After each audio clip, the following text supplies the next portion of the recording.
You're listening to episode 13 of the Confident Writer podcast with Jane Pike.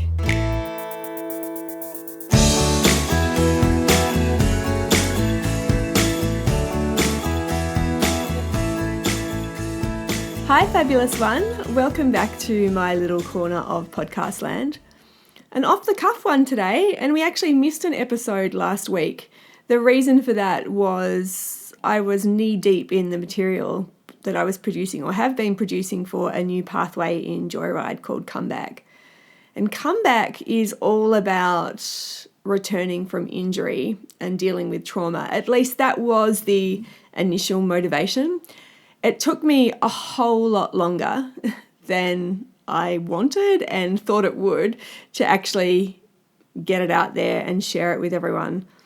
And the reason for that is because I went down quite the rabbit hole when it came to putting this material together. My motivation for any of the work that I produce, especially in my membership program, is to provide something really useful. And when I decided to structure my program the way that it is, so I divided up into different areas, what that allowed me to do is get really specific within each pathway about that particular challenge or issue.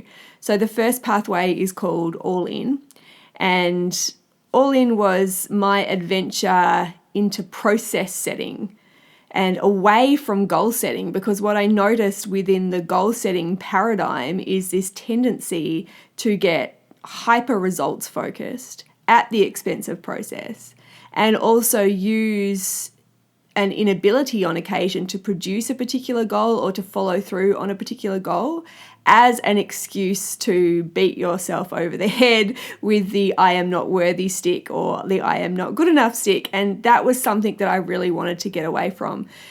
All In was the result of that. It was about how it is that we can live the defined daily practice of our dream. How it is we can take the bigger vision and bigger intention that we have for our horsing life and distill that down into a daily practice so that we are not only setting ourselves up for success, but we are focusing on the process. Second stage along was the Aware pathway, which is an investigation, if you like, or an adventure into intuitive and empathic emotional processing techniques. I believe these to be vital when it comes to being able to step into emotional flow. Emotions have their own energy. You know, they are information and they are energy. And when we have a feeling, that is essentially us being able to interpret what it is that's happening to us and point us towards the specific emotion that we're in the midst of. So the emotion is the fact, if you like, and the feeling is the interpretation or our compass that alerts us to whatever it is that we need to be alert to. Now, when we are able to really speak the language of emotions and negotiate that in a really skillful way, and that comes through developing our emotional intelligence, through developing our emotional language, and through understanding the meaning that emotions are conveying to us and taking that meaning and applying it to best effect. When we're not able to do that, then we tend to get stuck. So to my mind, these are the very fundamentals of being able to stay fluid, to stay resilient, and to be able to keep moving forward in a way that is constructive to both you and your horse and beneficial to the entire process. Calm is a process or a pathway that focuses specifically on anxiety.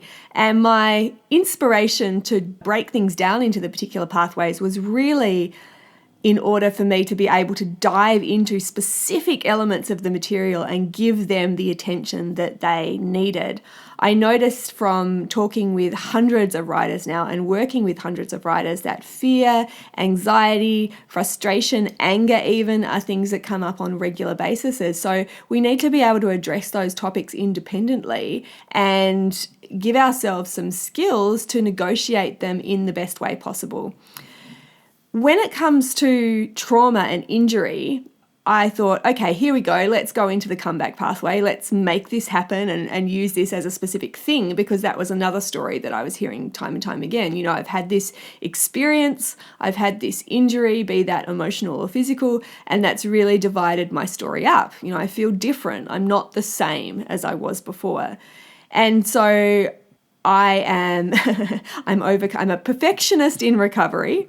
I do like to get things right, in inverted commas, but I know that the main desire, I guess, that I want to impart through my program is to give really practical resources for you to actually be able to action, not just theory, not dry information, but heartfelt information that incorporates all of the different elements that we need to know in order to actually make a change or to understand something better so that we're able to make a change.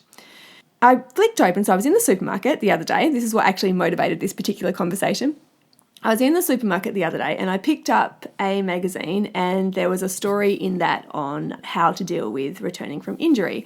And so I'm always super keen to read stuff from other people working in the same area as me. So I opened up, had a flick through, and was actually really disappointed.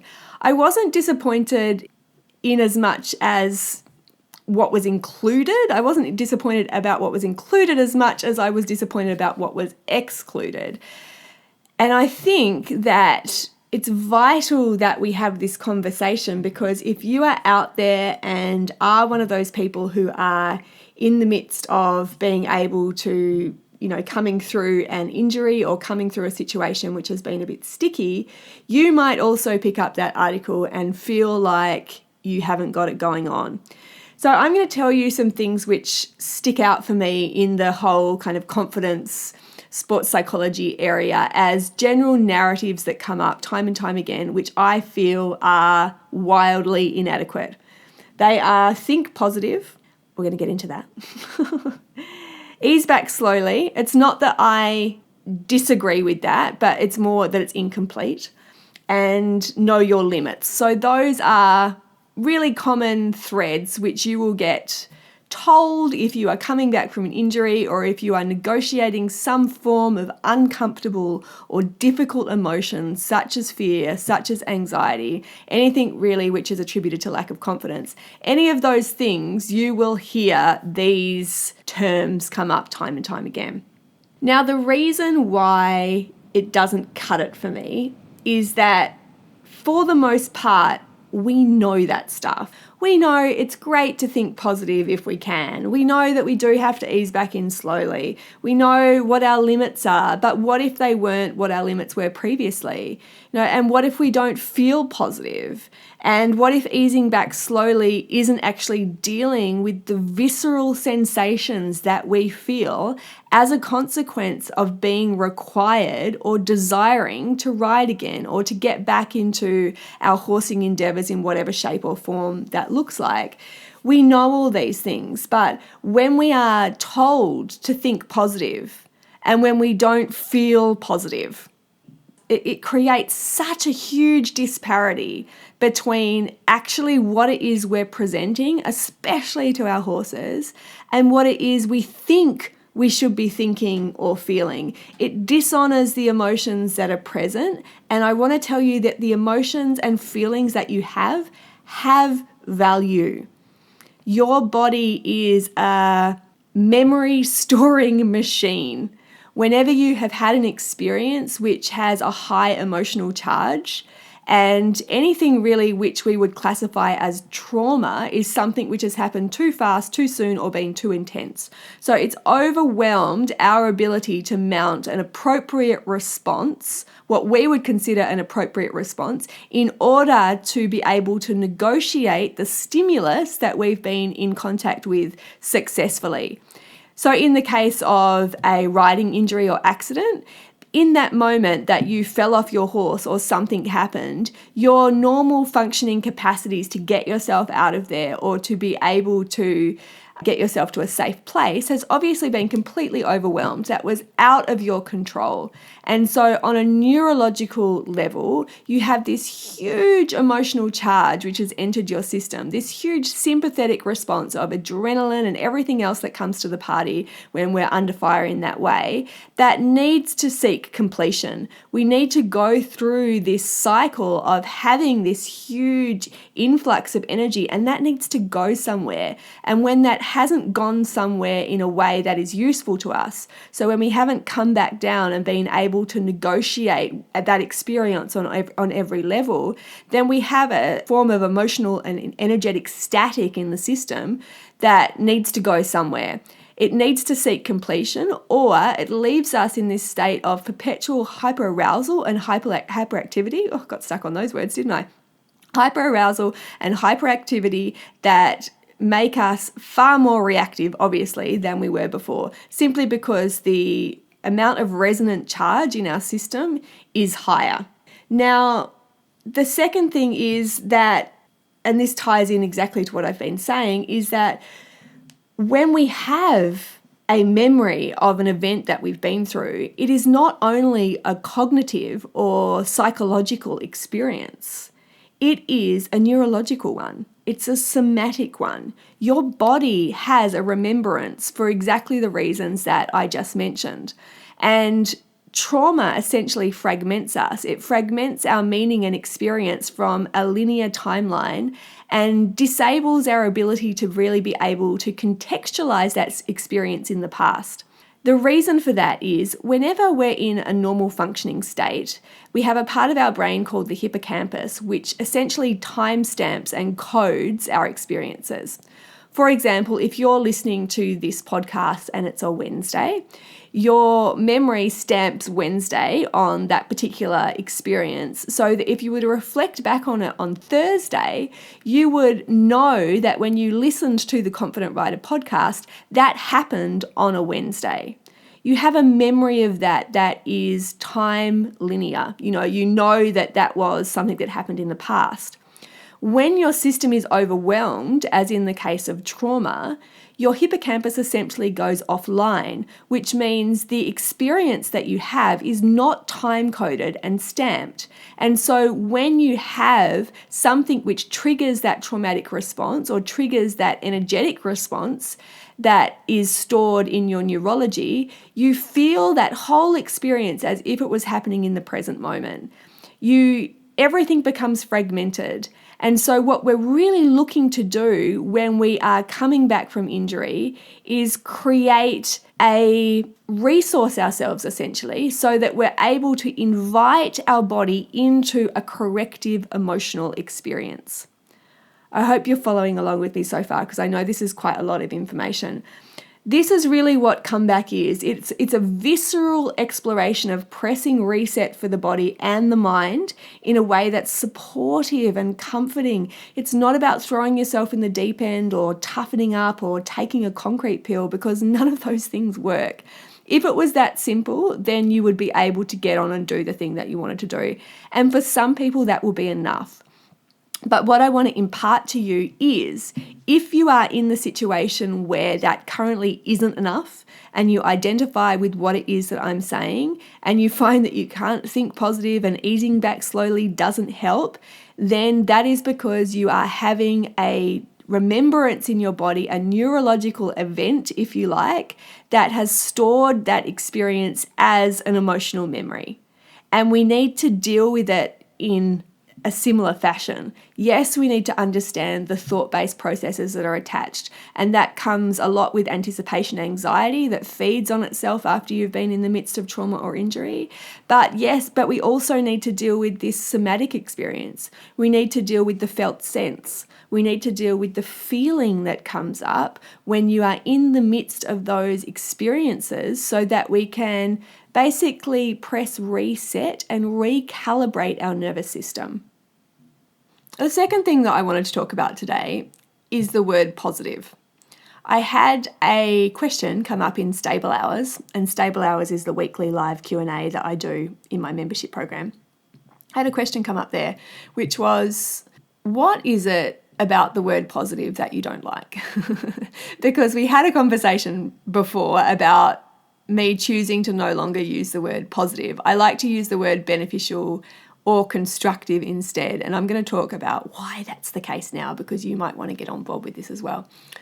To me, we have this tendency to categorize emotions as either positive or negative. So fear, anger, anxiety, negative.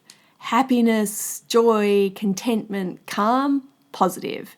We're very black and white when it comes to understanding and assessing emotions.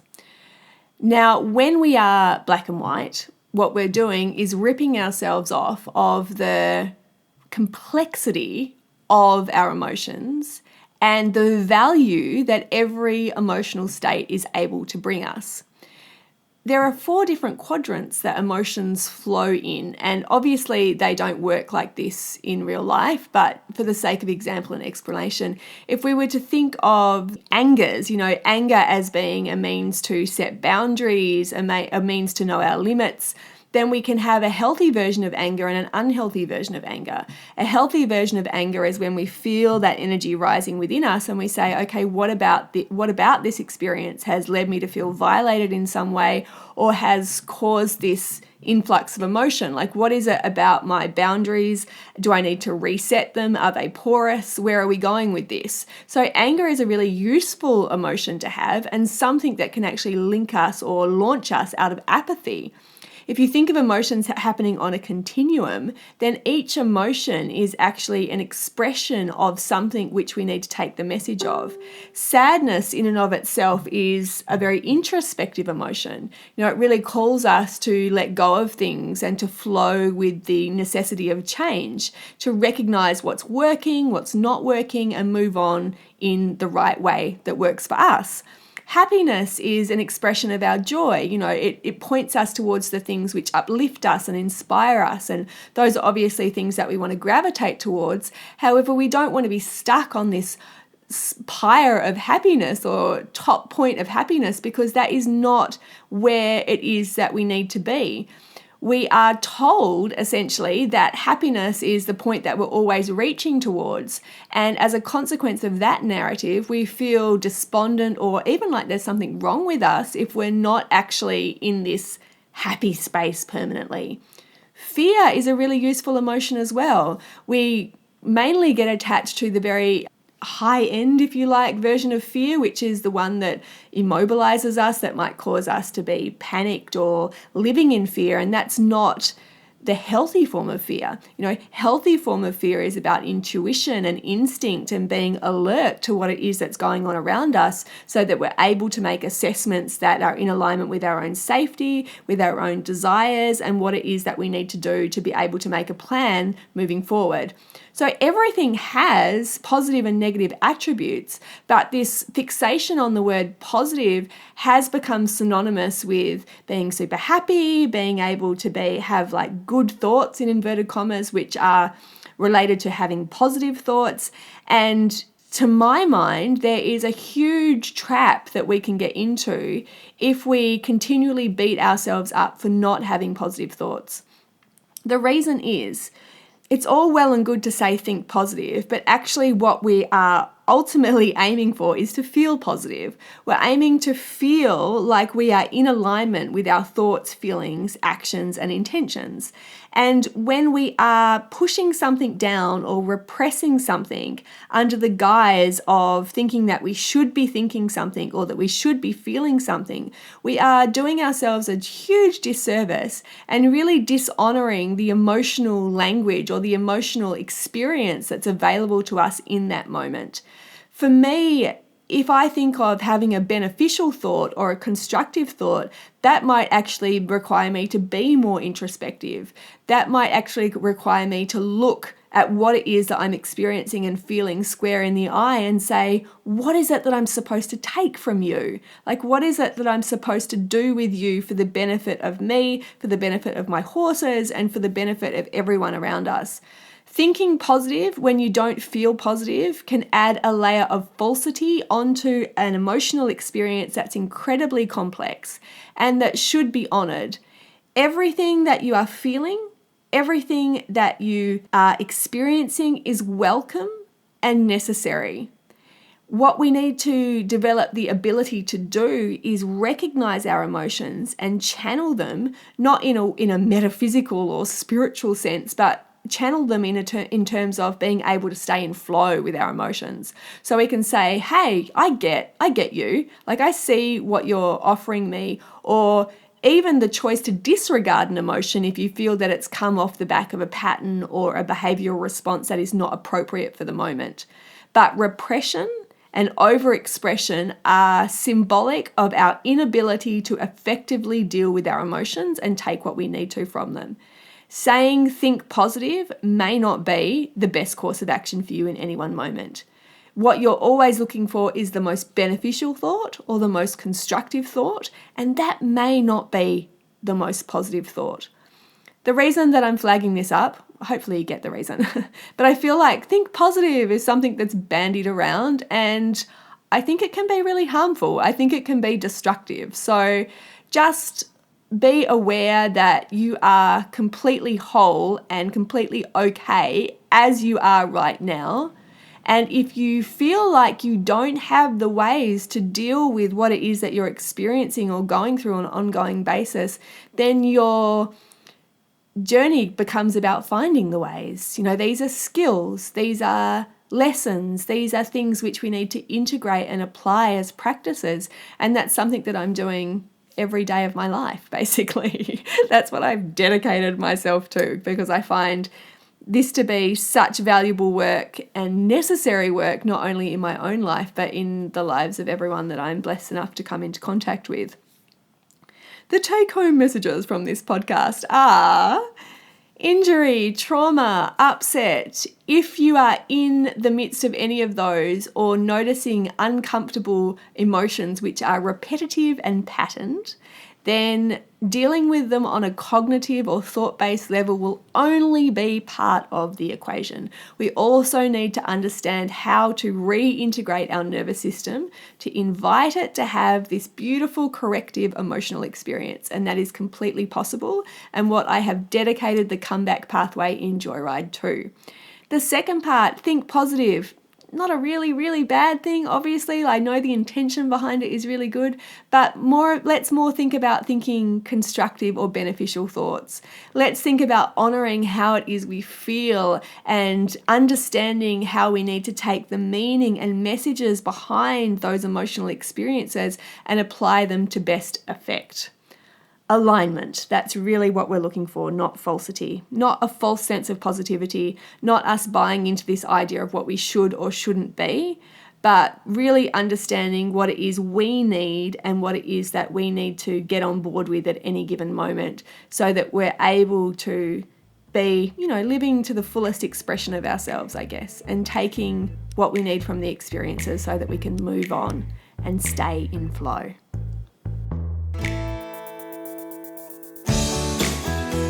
Kaboosh, I kind of packed a lot into that one, hey. If you're keen to join me on this crazy adventure of emotions and horsemanship and mental skills, I kind of love it. And I'd kind of love you to join me. My online program can be found at confidentwriter.online/joyride. Come play with us, because it's really such a fantastic place to be. But until next week, I hope you have a fantastic day, and I'll talk to you soon.